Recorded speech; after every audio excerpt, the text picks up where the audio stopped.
Okay, tonight we're working on our LG washer. You can see the model number there. It's WM2050CW. And our issue is there was some sort of a leak. So we did a little troubleshooting and discovered that it's the cold water inlet valve. So to get to that, you're going to want to remove the cover from your washer. That's this big piece up here. It's going to slide straight back. The only thing holding it in are two little nuts that screw in basically right here. I've got the screws back in. Excuse me, it's the lower of the two. The top one holds the plastic clip to the lid. This lower one is what attaches it to the washer body. So you grab this thing, slide it back, just pushes back like that, and you lift it off. Get that out of the way.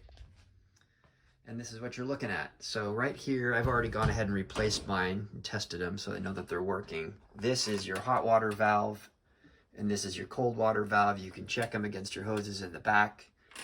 And what happened on mine, here's the old valve. You can see it's a little different shape, just this middle plug right here.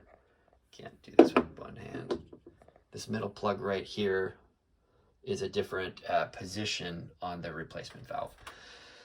This part, I'll see if I can get this up where you can see a little bit better, but these right here, as I understand it, are solenoids, and there's a valve down in here that controls whether water comes in. It goes to these hoses, and when the solenoid, one of these solenoids goes bad, it will leak. So right from here, I had water that was leaking up out of the top.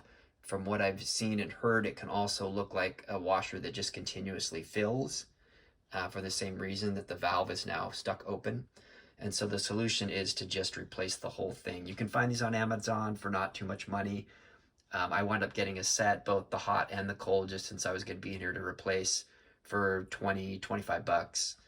And you can search by your model number. I also would say just you can search by the water inlet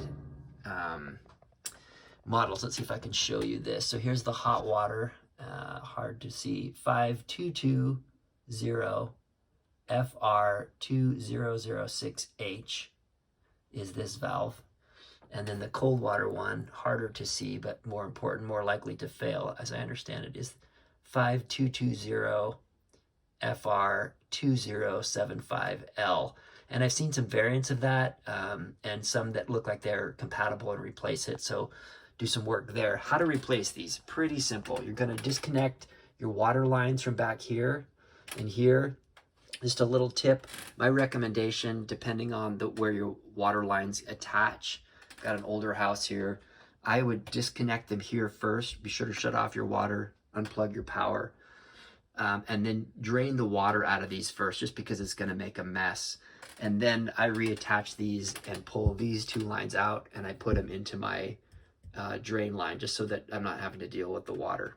And then these two valves are just held on by two screws. You can see one here and one here, and on this side you can see one right there and one right down there. See the stem? It's hard to see with the light. So those are accessed from back here. They're just standard Phillips screws, easy, harder to get to just because they're out of sight, but easy to take off.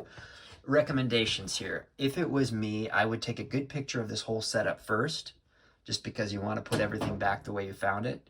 You're going to need some hose clamp pliers here to move these over. And then these are just, you just unplug them.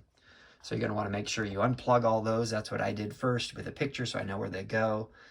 Then I disconnected this, and then you can pull off the water lines and reconnect them one by one to your new water line, and then make your connections that way. Reinstall, test everything, and you should be good to go. Hope it helps somebody out.